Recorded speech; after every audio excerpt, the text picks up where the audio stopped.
So what is today? Today is July 27th, 2022. Welcome, everybody. I am your host, Coach Vic. Glad to be here with you. Today, I'm doing another Q&A session. I love doing these. In fact, if I can do these every week, I would. I just need a lot more people interested to, or not afraid to ask their questions. So I have some questions that are already lined up, ready to go. But if you have questions while I'm doing this live, go ahead and put them in the chat below. If you're watching this as a replay, go ahead and put your questions and I'll come back around and answer them that way. So hopefully everybody's ready to go because I got a lot of stuff to cover. So just like the thing said, I already have 5 questions that I'm going to look at. First one, I'll read all the questions first, and then I'll go through them one by one. I might even have to share my screen for a couple of these. We'll see. So the first question is, how do I find a local abstractor to run title, lien, and judgment search? Okay. Second question, could you recommend places where I can list my property to sell quickly? I can do that. Third, is it worthy to buy land that the owner was deceased and needs to go through a lengthy probate process? Fourth question, how do you comp land? It's the one's a very popular question. Glad to answer it. Fifth question I have on deck. What are my favorite tools, apps and software that I like to use to run my business? That was going to be a bit of a gotcha, but I'll answer how I can, and I'll explain what I mean by gotcha when it's time to answer that question. So first, how do I find a local abstractor to run title, lien, and judgment search? Well, that's actually a pretty good question. Now, let me preface this, I only look to find a abstractor or even a title company to do this when I'm not self-closing. I normally do the lien, the judgment, and stuff search myself. How do I do that? Well, most of the stuff that I'm interested in is on public record. If it's not on public record, it probably doesn't exist. Now, what a lien or a person looking for liens or an abstractor in general, what they're doing, they have access to public record, but then a lot of times since they're local to the property or to the county or wherever it is, they have access to records that are not necessarily online. Where me, I can only find things that are online. Now, depending on the county, they may only have online records. So it wouldn't necessarily do you any good to pay an abstractor. Well, I'm not gonna say any good, but you may, depending on the property, save yourself some time and money. Now, how is that the case? Well, in my experience, land doesn't change hands that often. Usually when it changes hands because somebody passed away and it gets passed on, or somebody didn't pay their taxes and the county repossesses the property and it resells it at an auction.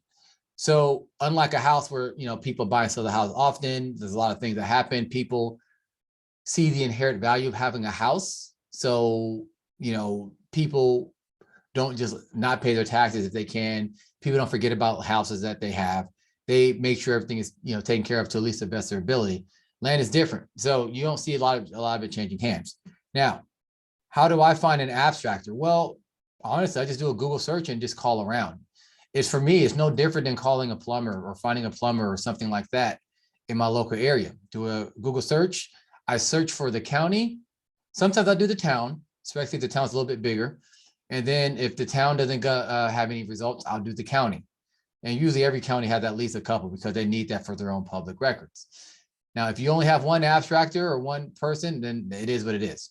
Now, if you have multiple, you got to call around and just see, hey, this is the property I'm interested in. How long would it take?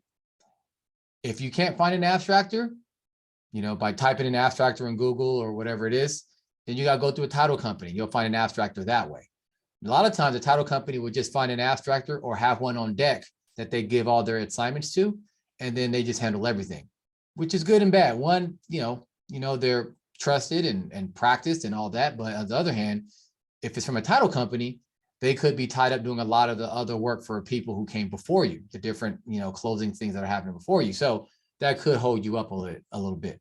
But in general, I just do a Google search and I find, do a couple of calls, compare prices, timelines, things like that. And, that's it. But most times I don't need an abstractor. I do it myself. So I just look for liens. I look for chain of title, meaning I see who owns the property now on record, look at the previous deed, see who they got the property from, look up that name, see if there's any liens or anything there. Let's see who they got the property from, and then go on until I can't go further anymore. And usually, especially for a lot of these lots, it's good enough. It's good enough. All right. Hopefully that answers your questions. Any questions from that? Okay, so far so good. Now, can I recommend a place where I can list my property to sell quickly? Well, that is a great question, but like any good coach, I will say it depends. Why do I say that? Because, well, the platform itself can be important, but what's more important is what are you saying in your ad?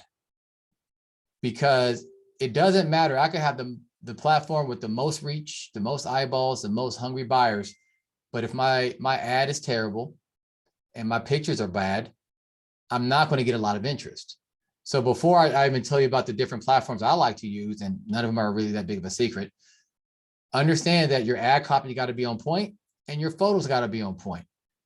Now, if the property that you're selling is less than $5,000, grabbing a couple of screenshots from like Google Maps, the assessor site, things like that, it's totally fine. As many as you can get, right? That makes sense. Maybe throw in a couple images from like the surrounding area and make sure you say, hey, this isn't the property itself. This is just the area that you'll be buying into, and you're good to go for the photos. When you're paying, or when people are going to be spending more than 5,000, maybe 10, 15, 20, now you may consider getting a photographer to go out to the property. If it's like between 5 and 10, maybe you hire a guy for $100, go take a couple of pictures on his iPhone, send you the photos. You know, you probably pay him 30, 40, $50, done, right? And now you have a bunch of photos. And sometimes they'll even see things that you won't be able to see from the county GIS sites and from the Google Maps and things like that, like drainage. Is there junk on the property? Maybe it's difficult to get to, and as they're trying to get to the property, they're letting you know how tough it is to find, things like that. So, you know, it's good to pay a person that type of money. If you don't want to do that, and Google Maps has a street view version of the property, sometimes that's good enough. You'll have to take a screenshot of it, crop it so all the Google parts of it don't show, but sometimes that's good enough. Not always. It just depends on the area. It depends on a lot of factors, because again, what Google Street View may show, it might be a picture from 2012, 2013, and it's 2022, and it looks completely different because there's a lot of brushes grown. The neighbors dumped some crap on the property. You know, who knows? Who knows? So just something to look out for. Now, the ad copy. What's very important, especially the ones I'm about to mention, you got to give them these 4 things. You don't got to make flowery language. You don't got to put tens on it. They just want to know how much, where is it, what can I do with the property, is this a good deal? One more time. Only people, when they're on certain websites I'm about to talk about, and those websites are geared to selling real estate or vacant land, they don't need a flowery language. They're actually seeking you out. So they're already sold in the area. They already sold on property. They just need to know how much, where is it a good deal, and what can I do with it? Sometimes people care about the size. Why would people care about the size of the property? Obviously for the pricing, but certain areas you can only do certain things with property under a certain size. So they just want to make sure their goals with the property actually matches what the property can be used for. Now, what sites do I like? Well, my favorite right now is LandWatch. I have a premium account. It's very expensive, but the leads are usually pretty high quality. My second favorite, which is quickly falling out of favor with me, but it's still second by a slim margin, Zillow. I love using Zillow as a research tool. And back in 2021, 2020, it was perfect for selling. It was like one of the best ones. It was really good. But then they changed some rules because, well, I guess they wanted the realtors and people who pay for their premium subscriptions, and maybe I should look into that. Anyways, realtors and them scraping MLS data, listing data, they started to say, okay, these are properties that are listed with an agent versus sold by other, meaning for sale by owner, meaning people like us, land investors. So there's a separate tab that people have to actually look at. And in fact, you know, while I'm here, why not share my screen? Why not share my screen real quick? And I see a question in here. No, not a question. On this platform, do you do deals within the community? Karina, what do you mean by deals within the community? But let me share my screen, what I'm talking about with Zillow. Let's see. All right, share the screen.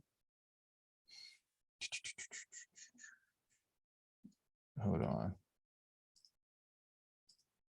I don't see what she said. All right, Zillow, share. Okay, so let's just say I say Fairfield, Idaho. Notice it says 4 agent listings right here. And other listing. This other listing is for sale by owner usually. Now, sometimes the prices here are more competitive than the ones that are listed by the agents. A lot of agents mark things up so they can get their commission. So this is 38.5 with for 1 acre. This is 45,000 for 1 acre. So I don't know. In this case, the agent price is a little bit better and it's been on the market less time. Look at all these views. Fantastic. But yeah, this little thing that they added a year or two ago kind of messed things up. And when you're trying to sell property here, you got to go, let's see, where did I have it? Oh yeah, sell. And you go down to, you got to go all the way to the bottom and you got to skip all this local agent bullshit. Go there. No, go to the bottom, post your home for sale by owner. And then you put in your information and then you're good to go. My other land watch. So land watch, lands.com, Lands of America, one big site, my favorite place. This is where it is. Pretty straightforward, pretty easy. A lot of good stuff here. Let's see if I type in Fairfield, Idaho. It'd be great if I can spell. All right, so they got 25 or 31 listings. Zillow has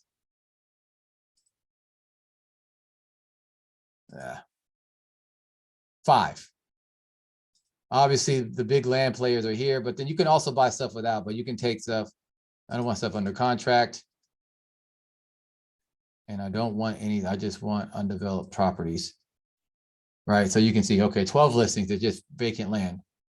And you get good pricing here. So these are my 2 favorite sites. And then besides that, Facebook Marketplace, pretty good. You can boost your posts there. And Facebook buy and sell groups. A lot of times when you put something on Facebook Marketplace, they'll ask you, do you also want to put these in some buy and sell groups that you know? So I'll do. Sometimes you got to be a member of those buy and sell groups to be able to post your stuff or just to see access to it. But other times you don't. But a lot of times you got to be a member. Just you got to click the join button. Sometimes they make you wait until they accept you. Other times it's automatic exception. But once you're in, you can start posting stuff in there and get more eyeballs on it. Now be warned, when you're dealing with Facebook Marketplace, you're going to get a lot of people who are just tire kickers. Hey, I'm interested. You say, oh, okay, tell me more about what you want, or here's some info, or whatever you say, and they don't see the damn message, and that's it, right?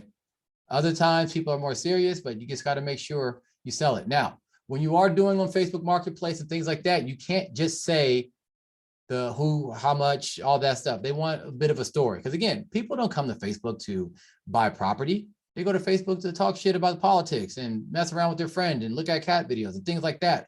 So you got to paint them a picture of why they should stop doing the dumb shit they're about to do and pay attention to your ad. All right. Even if they are in buy and sell groups or they are in the marketplace, they're looking for something in particular or browsing for stuff local. No one's thinking about, oh, I can buy an acre of land. No one's thinking about that. So you got to paint them a picture with, why they would want to come here and show them how great the land is and the things that you can do with it. Not like, oh, you can build a house on it, but like, hey, as you wake up in the morning, and you step out of your custom cabin, you realize you have all this peace and quiet and freedom compared to what you lived before. You're no longer worried about paying your rent on time because you bought this property free and clear, and now it's yours and you ain't paying rent to nobody but yourself, right? You say things like that to help them understand, oh, wow, this is good. I do want this, right? So those are my favorite advertising places. All right, let's see, Karina. You're communicating with your students with each other. Oh, so Karina's asking, do I do deals within the community? So deals within the community, as in I will JV with my students because I know they know what they're doing because they're doing what I do and what I do works. Do I buy their properties? No, I don't.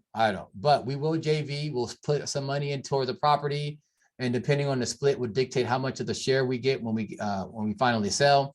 We'll have multiple people advertising the property on different platforms and in different ways and things like that. Usually I'll let the person who brought the deal be the point for that. So let them they'll handle it, but I'll lend my advertising dollars. I'll put the ad on my, my premium land watch account, things like that to make sure that we all make a little bit of money.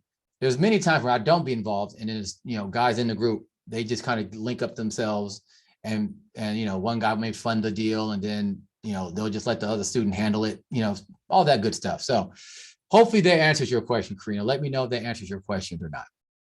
And if anybody else have any other questions, you guys let me know. Let me know. Okay. Third question: is it worth? I guess worthy. Is it worth it to buy land that the owner was deceased and needs to go through a lengthy probate process? This is actually a really good question. And I want to remind everybody, as a land investor, yes, we are flipping property. Yes, we're buying stuff for cheap and selling for retail. But the thing is, to really make money as a land investor, you have to add value. Now, if you're in any of the internet marketing spaces or any of the entrepreneur spaces, you probably heard that word value a million times, and it's probably lost all meaning to you. But in land investing, what it means is, let's say there is a lengthy probate process that's needed, or there's a weird title chain that you have to sort out, or, people died and no one knows what to do because no probate was done and nobody had a will.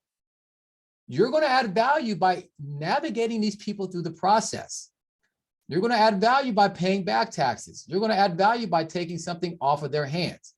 The hairier the problem, the more value you add, the more money that is potentially worth. Now, don't get it twisted. When I say it's more money is worth, excuse me, that does not mean that, you do this crazy long, like title chain unwinding, and you figure all these things out, and you call these people, and you got to submit all these paperwork to the county for a property you're going to buy for $300. That's stupid. Don't do that. However, if you see that and you see there's a property that says worth $100,000, and because of some of the issues I just, some of the random issues that could be possible, like title chain and all that, you're like, you know what?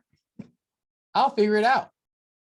And I won't be able to pay you anywhere close to retail, but I will get you some money and I will get this problem off of your hands. A problem that you couldn't solve, but I can. So maybe I get that same property for, let's just say 25,000. Sake of argument. This is not a real, I didn't go through this just yet. But because I paid 25,000, I got to put a lot of sweat equity into it, figure out title chain and finding heirs, and maybe the brother doesn't want to sell, but everybody else wants to sell, and figure out a way to appease the brother and things like that. And eventually I get that property that's worth 100,000. I bought it for like 25,000. I sell it for that price. I just made $75,000. Some people don't make that in a fucking year.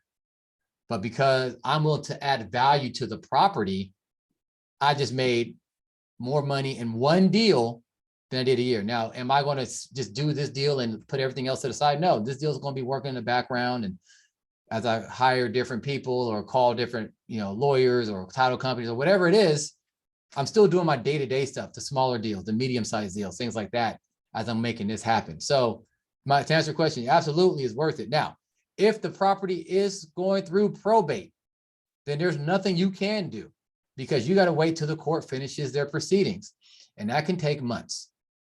However, do you give up on it? No. I mean, if it's something you're going to make like $3,000, $4,000, $5,000, $6,000, yeah, who cares? Maybe you circle back in a couple months to see if they're still available, but I wouldn't hold my breath for it. But if it's something that you can make 70, 50,000, 75, 100,000, 200,000, 500, whatever it is, absolutely is worth it. Like, think about how much money that is in one deal.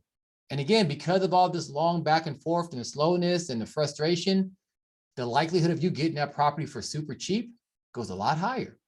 So yeah, so I guess a better way to answer it, it depends on the price, the actual value of the property, and how much you're going to pay for it. And then you can factor in your time. Now, how do you know how much time it should be or how much your time is worth? Well, you got to kind of do like an hourly assessment. I did an email not long ago how to basically calculate how much time you pay yourself in this land business. And then you can use that to see, okay, well, if I spend any more than this amount of time, that means that I'm losing money technically. All right. So hopefully that answers that question. Any questions so far? We good. We good. Awesome. Awesome. Awesome. Okay. Next question. How do I comp land? Great question. I think I'll share my screen for this one too. Did I close the damn Zillow page? I did. Now, the way I comp land is not too difficult or different than how I actually look for property. All right, let me share the screen real quick. All right. So we'll go back to Fairfield, California. or California, Fairfield, Idaho. Let's just imagine I have a property that is, I don't know, half an acre, right? So right now with these comps here, nothing is half of an acre, right? This is 2 acres, 2.5, 2.3 acres, 4 acres, 6,000 square feet, which is like not even a quarter of an acre, probably like 0.1 acre, two. But you're like, okay, well, how do I know about half an acre? How do I know, right? Well, houses is a little bit different, but there's a lot more house sales, a lot more things going on with houses. So it's a little easier to find a comparable house. Oh, 3-bedroom versus 3-bedroom. Okay, same neighborhood. Maybe the builder is the same, but this is a little bit different. So with this, what I would do is take all of these values. I would take the size of the property, and then depending on the actual, actually, before I would do that, I'll go to sold. What do you mean the same page ain't working? God damn it, Zillow.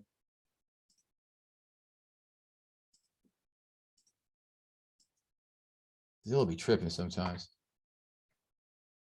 Yeah, whatever. All right, whatever. If sold not available, like you're in Texas or something, you won't get sold data anyways. So anyways, going back to it, I'll take all these properties. I'll take the size of the property. I'll have to convert this to from square footage to acres, from square footage to acres. It's already acres, right? I would take all this. I would take the towns. I'll take all the information I can get, right? And even take this one other listing here. With this information, I can start to get a picture of what are people asking price per acre? Because I'm going to take the average. Especially, so this is Fairfield. They're all in the same town. So if I can't get a subdivision, I can't find these like on the assessor site, I'll just take it for the whole town worth. And it looks like from the look of this town, there's not a lot going on. So individual subdivisions probably wouldn't be that different than just looking at the town in general. And I will calculate the price per acre. That is all I would do. Now, if I had sold comps, I would do the same thing. But if I don't have sold comps, then I'll take the for sale, basically what's on the market now, calculate the price per acre, see how big, multiply that by the size of my acreage. In my case, it's half an acre. Now I have an idea of comps, of how much I should be asking for this property. And then I can have an idea of how much I'll sell it for. So the price per acre I will get with this data will tell me how much people are looking to sell land for, market price. That doesn't give me the price I would offer. I would take once I get how much the price per acre, on the market, I would then take a third of that, a quarter of that, maybe half of that for my offer. So now I have comparables I'm looking at, boom, boom, boom. Now, do I just look at this one site? No, I'll go back to LandWatch. I might go to Craigslist. I might go to Redfin. I might go to Trulia. I might go to all these different places to get as many comps and as much data as I can to get a very good, accurate number when I'm doing an average. Trying to get an average size and all that other stuff. And then I can do that. And then boom, now I have my comps. Now I understand, hey, for a property in this town or this subdivision, this is how much I should pay per, or I can, how much the acre or the property's worth per acre. I want to pay a quarter of that price to buy it. And I want to sell for that per acre price. Comps. Any questions? No questions? Good. We're almost at the end, gentlemen, ladies and gentlemen. Last one. What are my favorite tools, software, and stuff to use to run my business? Well, as I said before, that's a bit of a gotcha. Let me stop sharing my screen because you guys don't need to see this. There it is. As I said before, it's a bit of a gotcha. I am a software engineer. So I write a lot of software. I don't have to, I just enjoy the process. So a lot of stuff I do, I write myself. So it's not available as my stuff. I started off when I first got started with land. I made my own little web scraper, meaning it would, some code that would go through a county's website, take all the information I wanted out of it, put it into a spreadsheet, right? Basically the same thing that you get from DataTree or PropStream or anything else. I didn't know those things existed at the time. I just oh, okay, well, instead of doing this by hand, one by one, I can just have a script do it. And I did that. Well, that one script grew to many things to okay, well, how do I have it send out a mailer for me? How do I know who responded? And how do I keep the responses organized? How do I know what I'm selling and what I'm not selling and all these other things and who's paying me money on terms? So it just grew and grew and grew. So now the software that I wrote that started off from just a simple, I just need a way to get some data so I can still do my first mailer ever. This thing that's it's spawning and now I can send out text messages from it. It receives text messages. I can auto respond, all these other things. So that's what I do. Now, if I didn't have that stuff, what I would use, honestly, and I'm not, well, it's kind of hard to answer that, but I would use, number one, a CRM, a very good CRM, one that I can do all the texting and calling from on my desktop and my mobile device. It's extremely important because this business is all about making relationships and connecting with people so you can solve their problems. And if you're not keeping track of who you're contacting and who's not, and trying different numbers that you skip trace them and following up and all that, then you're going to be dead in the water. So a good CRM. Now, what CRM would it be? I don't know. I made my own, so it's hard to say. Monday.com. I don't know. I see the commercials for all the time. You'll figure it out yourself. Another piece of software I really like that I do use is Data Tree. This is how I get all my information. But you know what, actually, to be honest, I'm not going to lie. I do like PropStream a little bit better, not because it's more accurate or anything like that, but I just it's a simpler process. It's a simpler system. So it's easier for me to just get more in and out, where Data Tree, I got to spend a little bit more time to truly understand it a little bit better to get the odd information I need. Getting basic stuff is no problem in Data Tree. But with PropStream, it was just easier to get the info I needed than it is in Data Tree, just in my opinion. But it could be because I've been using PropStream. I was using PropStream a lot longer than Data Tree, and maybe it's just an adjustment. But that's another one I like. You're going to another piece of software, Xero, Xero. That is to help you for your accounting and keeping track of everything. Now, I use that with my accountant, but I also have my own version of that to keep track of my sales and things like that. So I kind of know where I am in a month and how much I've made throughout the year. But Xero is good because you plug it into your bank account, it knows, it makes it easy for your accountant to do your taxes, things like that. So it's another piece of software I really like to use. So to recap, a good CRM so you can do your calls and keep track of leads and things like that. You probably need some kind of software to keep track of the different properties and different areas that you're working in. If not, just use a spreadsheet. Xero for your accounting and your bookkeeping, things like that. And what was the other thing I said? I forget. Oh, yeah, PropStream and Data Tree. So you can get the information you want. You may also want to get MapRight. I don't have an account to MapRight. I know that sounds strange from a guy like me, but I don't use MapRight. I just use the county GIS for the most part and Google Maps. But sometimes MapRight works where the county GIS is just lacking. MapRight is much easier to use. And I'm probably the only land investor in the world who doesn't use MapRight, but that's just me. Yeah, okay. All right, any other questions? Makes sense, thank you, no problem. Glad to answer your question, Lamar. All right, well, I love doing these Q&A. So next time I do this, I will let you guys know. I can do it next week. And I would love to have you guys jump on the Zoom with me. I would love to go over the deals that you have currently that you're working on, that you're thinking about doing, or if maybe you're stuck on a problem. Maybe you need some help. Let me know. I can make that happen. Now, if you like what I had to say, you know that working with me to help you learn this land game or to help you to level up is something that is in your heart, it's in your soul, and you really want to do it, well, book a call with me. We can discuss how that would look working together and you joining my group of other land investors of various, like they're in various stages of their career and development. Some are very seasoned, pulling down multiple six figures a year. Others, they just got started a couple of weeks ago. So if you're looking to get into a small, tight-knit group where you're actually going to get coaching by me, not some random person, not some newbies in the Facebook group. In fact, the group's not even on Facebook.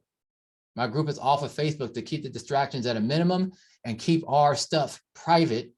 Hit me up. I can tell you exactly what that looks like. I can make a customized game plan for you, whether you work with me or not. And I can help you start your land investing journey right now. Maybe you're tired of your 401k not performing.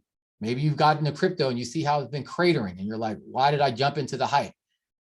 Well, maybe you wanted to do stock investing or day trading or trading futures and it just is too complicated for you and just felt too risky. There's nothing more stable than the ground that you're walking on. That's the type of investing I like to do. And that's the type of investing that works. At least it does for me. I'm not saying those other options don't work, but I like quicker ROI.